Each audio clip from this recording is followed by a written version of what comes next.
두아디라 교회가 타협으로 무너진 교회였다면 4대 교회는 무너졌다는 사실조차 인식하지 못한 교회였습니다.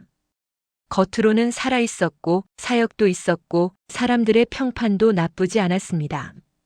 그러나 그 모든 활동 아래에서 경계심은 사라졌으며 깨어 있어야 할 이유도 없어졌습니다. 4대 교회의 문제는 죄를 선택한 것이 아니라 스스로를 점검하지 않게 된 상태였습니다. 오늘 우리는 괜찮아 보였던 신앙이 어떻게 죽음에 이르렀는지를 마주하게 됩니다. 4대 교회를 향한 이 말씀은 책망이 아니라 사망 진단서입니다. 그리고 이 말은 4대 성도들에게 모욕에 가까운 충격이었을 것입니다. 왜냐하면 4대 교회는 문제 교회로 불린 적이 없었기 때문입니다. 이단의 소란도 없었고 박해로 흔들린 기록도 없었으며 도시와 교회 모두 비교적 안정된 상태에 있었습니다.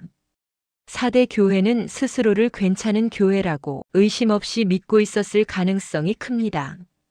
그런데 예수의 평가는 그 모든 자기인식을 한 문장으로 무너뜨립니다. 내가 살았다 하는 이름은 가졌으나 실상은 죽은 자로다.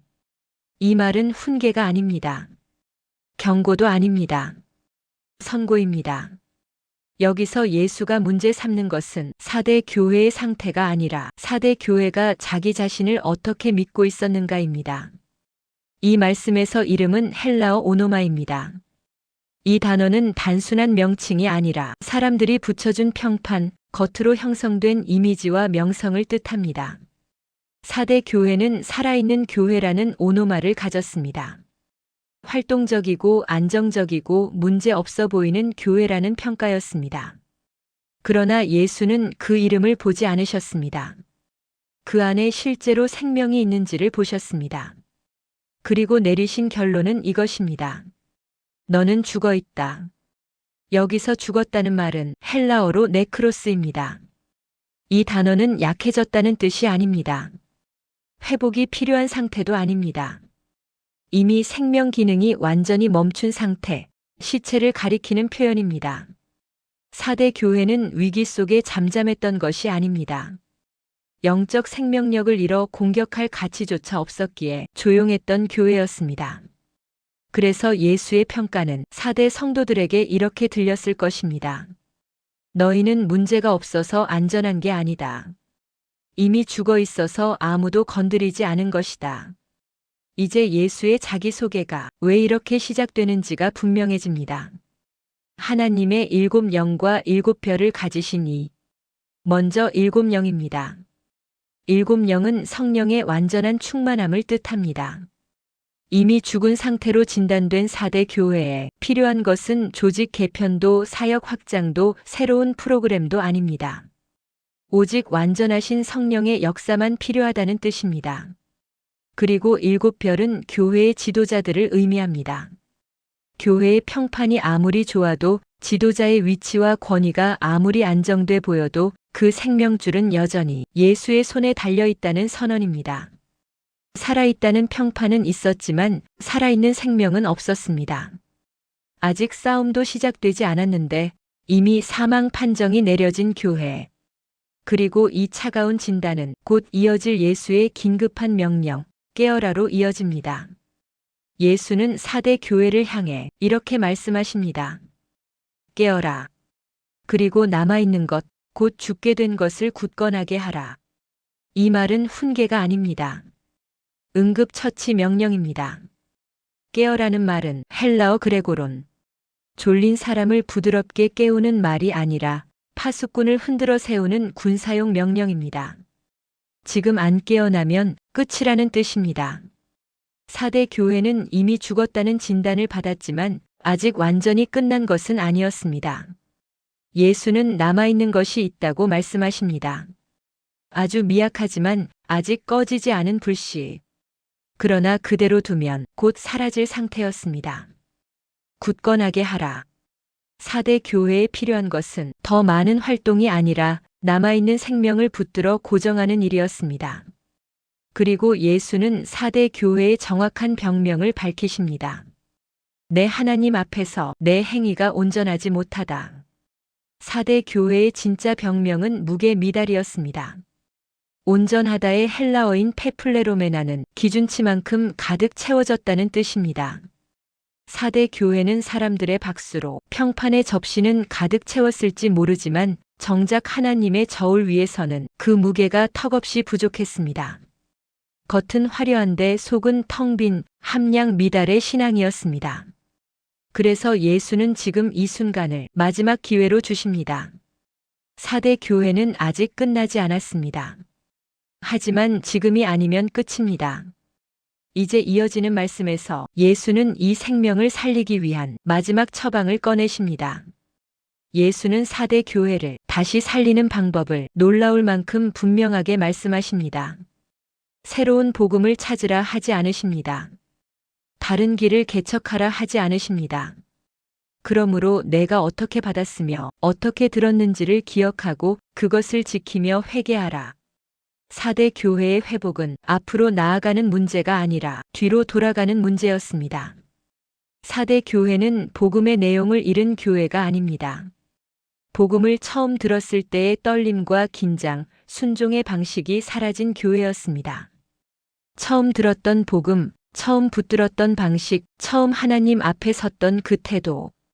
그걸 기억하고 지키고 방향을 돌이키라는 겁니다. 그리고 예수는 곧바로 경고하십니다. 만일 깨어있지 아니하면 내가 도둑같이 잃을 것이다. 이 말은 4대 성도들에게 트라우마를 그대로 건드리는 말이었습니다. 4대라는 도시는 우린 안전하다는 자만 속에 잠들어 있었고 경계가 느슨해진 밤 도둑처럼 올라온 적군에게 아무 저항도 못하고 2번이나 무너진 역사가 있습니다. 예수는 그 치욕의 역사를 그대로 교회에 대입하십니다.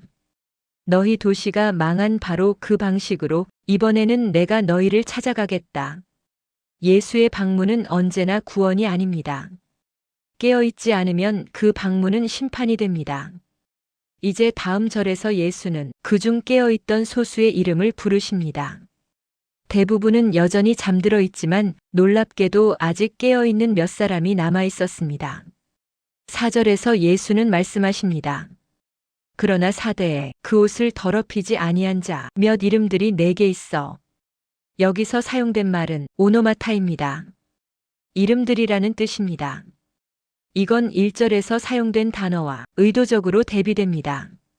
1절에서 4대 교회는 살았다 하는 오노마를 가졌다고 했습니다.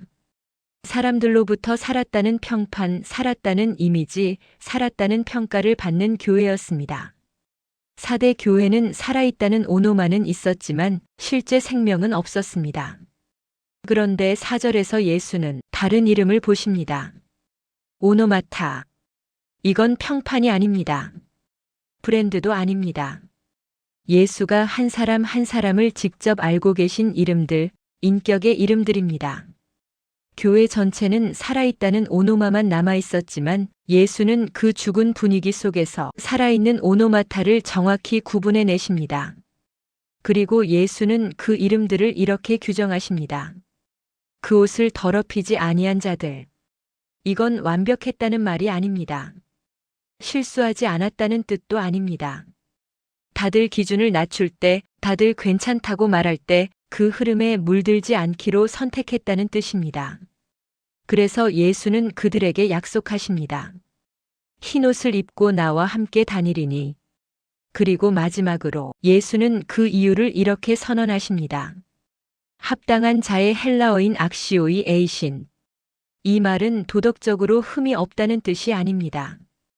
악시오이는 저울의 양쪽 무게가 딱 들어맞을 때 사용하는 말입니다. 교회 전체는 하나님의 저울 앞에서 무게 미달 판정을 받았지만 이들은 주님의 거룩함과 그 무게가 일치한다는 인정을 받은 것입니다. 완벽해서가 아닙니다. 세상이 다 가벼워질 때 주님이 주신 복음의 무게를 끝까지 견디며 그 자리를 지켰기 때문입니다. 그들의 삶의 방향이 예수의 거룩하심과 같은 쪽을 향하고 있었기 때문에 예수와 함께 걷기에 합당하다고 선언하신 것입니다. 4대 교회는 대부분 죽어 있었지만 예수의 눈에는 분명히 살아있는 오노마타가 있었습니다. 사람들이 기억한 것은 교회의 오노마였지만 예수가 붙들고 계신 것은 끝까지 자신을 지킨 몇 이름들이었습니다. 그리고 예수는 그 이름들을 절대 놓치지 않으십니다. 이제 다음 절에서 예수는 이 오노마타에게 더 분명하고 더 개인적인 약속을 주십니다. 예수는 이기는 자에게 세 가지를 약속하십니다. 이건 보상이 아니라 확정 선언입니다. 먼저 흰 옷을 입을 것이다. 4대 사람들에게 옷은 단순한 복장이 아니었습니다. 정체성과 지위, 그리고 정결함의 표시였습니다. 여기서 사용된 표현은 페리발레이타이, 입혀질 것이다라는 뜻입니다. 스스로 꾸미는 옷이 아닙니다. 예수가 직접 입히는 공식 예복입니다.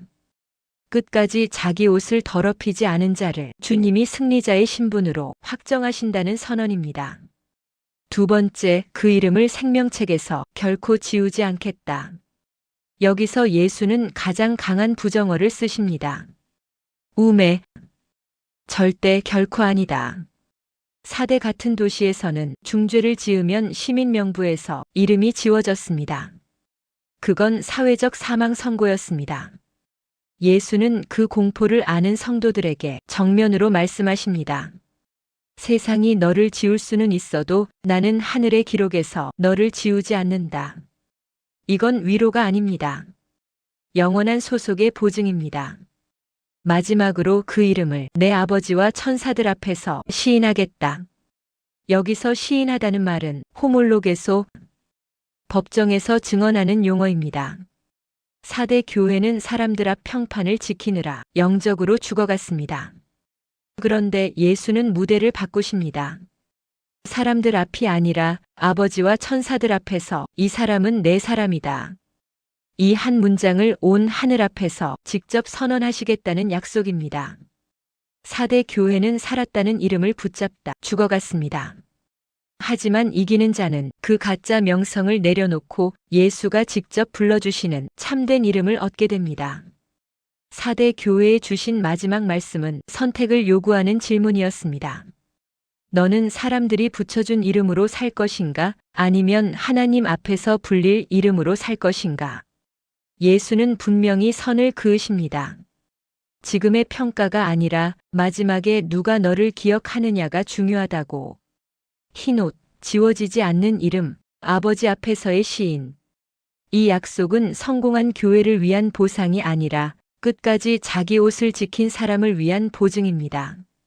오늘 말씀이 여러분들에게 도움이 되었다면 이 영상을 주변 사람들과 함께 나눠주세요. 귀 있는 자는 성령이 교회들에게 하시는 말씀을 들을지어다.